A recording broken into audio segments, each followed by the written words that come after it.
a lot of it in Africa. And then hypothyroidism, number 2, for widely spaced sutures. You feel the scalp to make sure you don't have any bleeding underneath the scalp. Remember the 2 bleeds I gave you underneath the scalp? One was called caput succedaneum.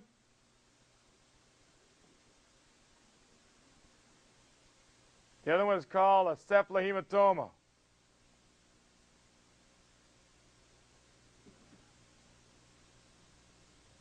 Both of these are usually seen after vacuum extraction. I always think about a plunger grabbing the scalp and pull a little too hard. So you see bleeding underneath the scalp. Subgaleal hemorrhage.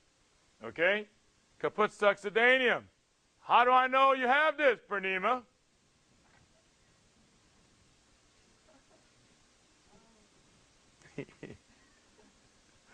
All right, Joseph, how do you know?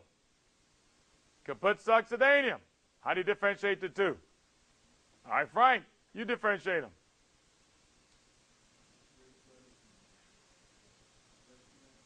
What do you mean? What level? So tell me. All right, Jennifer. Dahlia?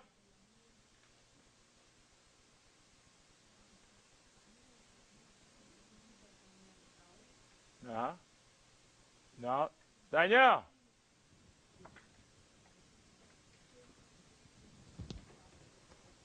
Yeah, remember I described caput succedaneum right underneath the scalp, so when you push on it, it crosses all the suture line. You can actually move it around.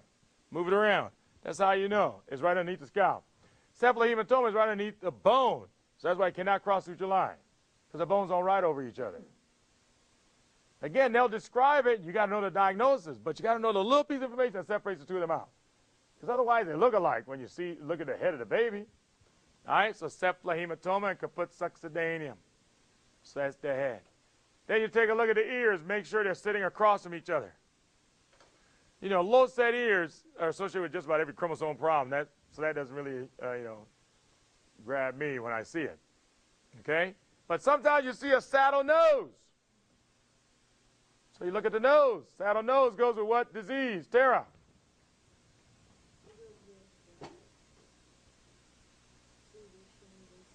Syphilis. So if you see this nasal bone is gone, then it looks like a saddle. And that's what they mean by saddle nose. Then you got to think about neonatal syphilis. Okay?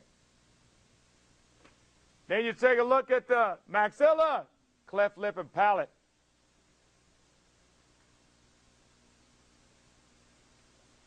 They love to make these embryo questions. Okay? Cleft palate. That means you open up your mouth, look all the way back, because it could be mild, way in the back. It's when the maxillary shelves did not fuse. Cleft palate, the embryo. Maxillary shelves did not fuse. That's what a cleft palate is. Cleft lip is a little more than that. It's when the maxillary shelves did not fuse with this thing here, the medial nasal prominence. That's what we call it. Medial means offline. Nasal, because right next to your nose. Prominence, because it's puffed up a little bit. No, cleft lip is usually off to the side. Okay? So cleft lip is, maxillary shelves did not fuse with medial nasal prominence, usually off on the side. Okay? Cleft palate is usually, maxillary shelves didn't fuse. What if I saw cleft lip, cleft palate? Now also look at the fingers of this child, and their nails are all messed up. What drug was the mom on, Tatiana?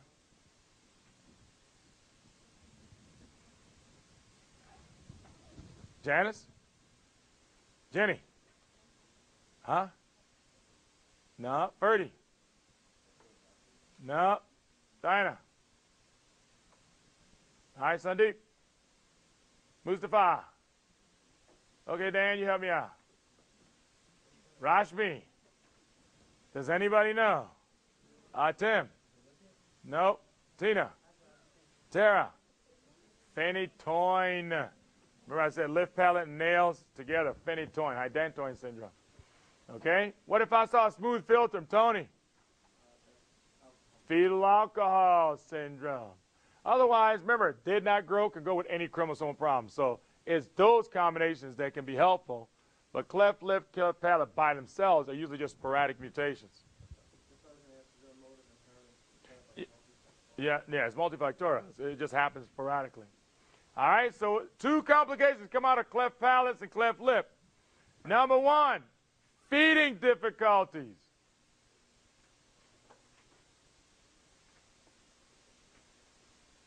Why? If you got a big hole in the back of your throat because your maxilla didn't fuse, then the milk is just spraying straight to the back, and then that milk is splashing up into your nostrils. You see milk coming out of your nostrils with every feeding. The problem with that, January, is some of that milk is ending up in their eustachian tubes. They get recurrent otitis media, just over and over and over, because milk is a great medium for germs. So number 1 problem with cleft lip and cleft palate, feeding difficulties. The milk sprays in the back of the throat, splashes up to the nasopharynx, clogs up eustachian tubes, becomes a nice medium for germs. So recurrent otitis media.